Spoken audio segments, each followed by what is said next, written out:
Bonjour, Shalom de Jérusalem, je suis serviteur de Dieu Alan Rich. Dans cette vidéo, je vais expliquer la différence entre le système clérical, le système d'église, le système ecclésiastique écrit dans la Bible, tel que cela doit être ou devrait être, et le système actuel protestant. Cette vidéo, elle est complémentaire à la vidéo où j'explique la différence entre ce qu'est un pasteur selon la Bible et un pasteur selon le système protestant. Je ne voulais pas mélanger les deux. Ces deux vidéos se trouvent sur la playlist Église, Église locale, Église spirituelle sur ma chaîne YouTube. Voyons d'abord le système protestant, évangélique, pentecôtiste, charismatique et 50 000 autres dénominations que vous connaissez, dont j'ai déjà parlé, donc ça va être assez court. Nous avons donc quelque chose de très simple, établi il y a 500 ans par Calvin, un pasteur, terminé. Responsable de tout, faisant tout, éventuellement entouré d'anciens. Et voilà. Pourquoi est-ce que les chrétiens n'ont pas obéi ? Ils ont désobéi parce qu'ils voulaient faire les choses selon leur manière. Ils ont désobéi à Dieu et ils disent, sous quel prétexte ? Ils disent que c'était uniquement pour le début de l'Église. Cette doctrine est satanique. Qui a dit, qui a déclaré que cela était pour le début de l'Église et que cela a arrêté, que les dons se sont arrêtés, que la puissance de Dieu s'est arrêtée? Les religieux, les pharisiens modernes, ceux qui suivent l'esprit de l'Antéchrist, ceux qui sont dans l'église de Babylone. Voyons maintenant ce que Dieu a établi jusqu'à son retour. Nous allons donc regarder maintenant la parole de Dieu. Vous connaissez tous 1 Corinthiens 12, ça parle des dons spirituels, mais de l'ordre également dans l'église. Et nous allons nous attarder au verset 28. Dieu établit dans l'Église, premièrement des apôtres, secondement des prophètes, troisièmement des docteurs, ensuite ceux qui ont le don des miracles, puis ceux qui ont le don de guérir, de secourir, de gouverner, de parler diverses langues. Tous sont-ils apôtres, tous sont-ils prophètes, tous sont-ils docteurs? Tous ont-ils le don des miracles, les dons de guérison, tous interprètent-ils et parlent-ils en langue? Aspirez aux dons les meilleurs, je vais encore vous montrer une voie plus excellente et il parle de l'amour. Si nous n'avons pas l'amour, nous ne servons à rien. Donc, nous voyons que dans le système que Dieu a établi et que les chrétiens, je pense à un mot dur qui est vrai, mais je ne veux pas choquer pour choquer, je veux choquer pour réveiller. Donc par les chrétiens qui sont dans l'église de Babylone, qui désobéissent à Dieu, qui ont dit « Dieu a cessé ce système ». Donc Dieu a établi premièrement, et là c'est un ordre d'importance, d'accord ? Il n'a pas dit « Dieu établit des apôtres, des prophètes, des docteurs ». Non, premièrement, c'est la première fondation des apôtres. L'apôtre est la première fondation. C'est Dieu qui a quoi ? Qui a établi.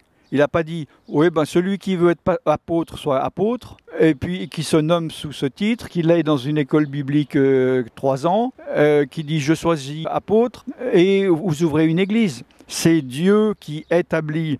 Et l'apôtre, d'ailleurs les apôtres, les prophètes et les docteurs, sont 3 des ministères que Dieu établit, dans Éphésiens 4, 11.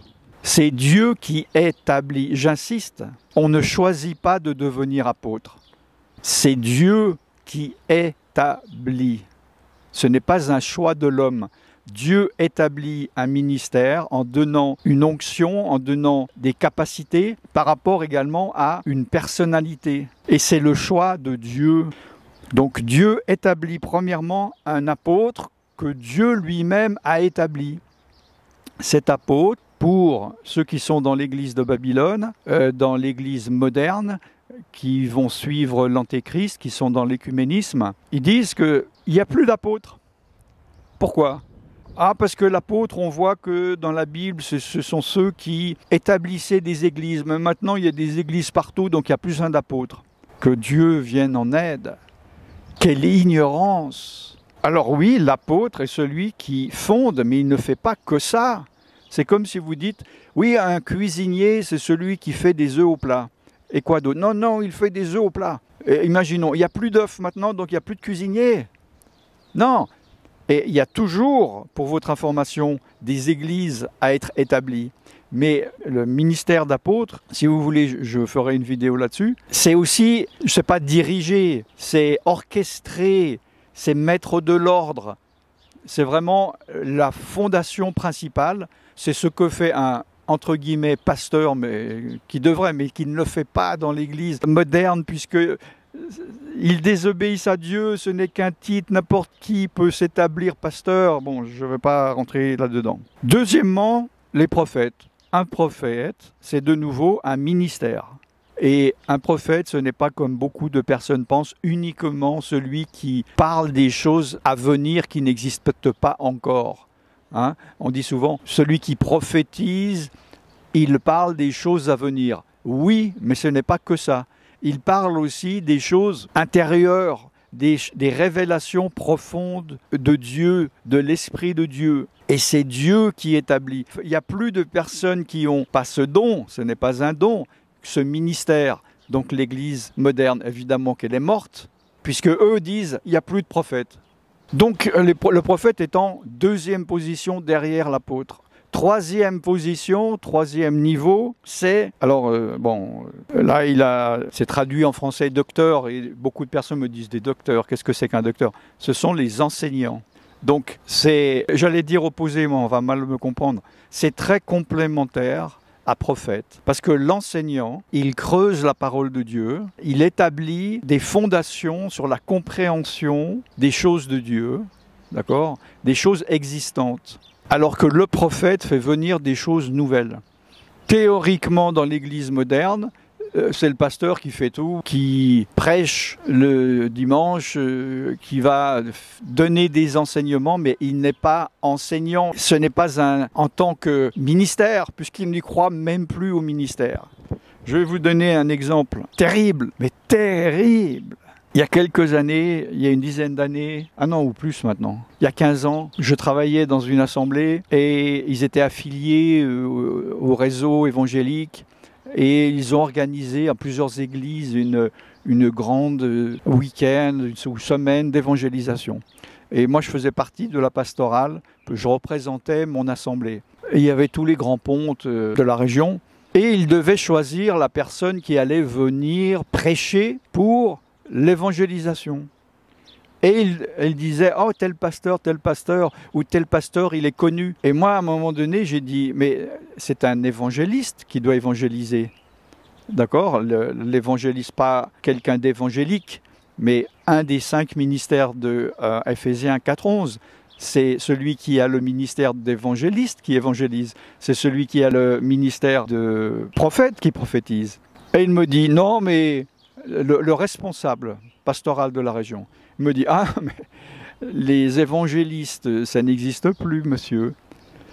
Et je dis, mais c'est quoi alors un évangéliste? Il me dit, ah, un évangéliste chez nous, c'est un pasteur qui a la tchatch. Voilà où nous en sommes. Voilà où nous en sommes.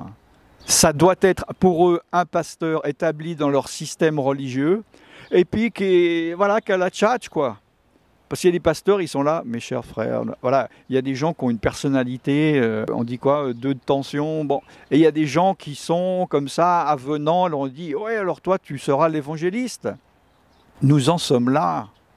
Donc ça, ce sont les 3 piliers. Il y a évidemment dans d'autres passages, je ne veux pas être trop long, je ne vais pas les donner, mais je pense que vous les connaissez. Il y a évidemment les évêques ou les surveillants, ça dépend quelle version vous avez, les mots qui sont utilisés. Les anciens qui sont très importants. Et à ne pas oublier, le peuple de Dieu. Car contrairement à l'Église moderne, le peuple de Dieu participe activement par tout ce que nous voyons dans 1 Corinthiens 12 et 13, par les dons. Ils ne sont pas passifs, ils viennent assis, s'asseoir et ils ferment la bouche, ils n'ont pas le droit de parler, ils écoutent entre guillemets un pasteur qui leur donne à manger, à boire, qui leur donne ce qu'ils peuvent donner, voire rien. Et ils ne participent pas, puisque beaucoup d'assemblées ils vont dire « les dons n'existent plus, voire c'est satanique ». Combien de fois on me dit « les dons sont sataniques ». Mais c'est absolument incroyable, l'Église est morte. Cette Église, ce type d'assemblée locale est morte je sais, il y en a qui vont me dire « Ah, bah dans mon assemblée, c'est pas comme ça, on a des apôtres. » Alléluia, gloire à Dieu. Je parle de la majorité. La grande majorité, c'est comme ceci.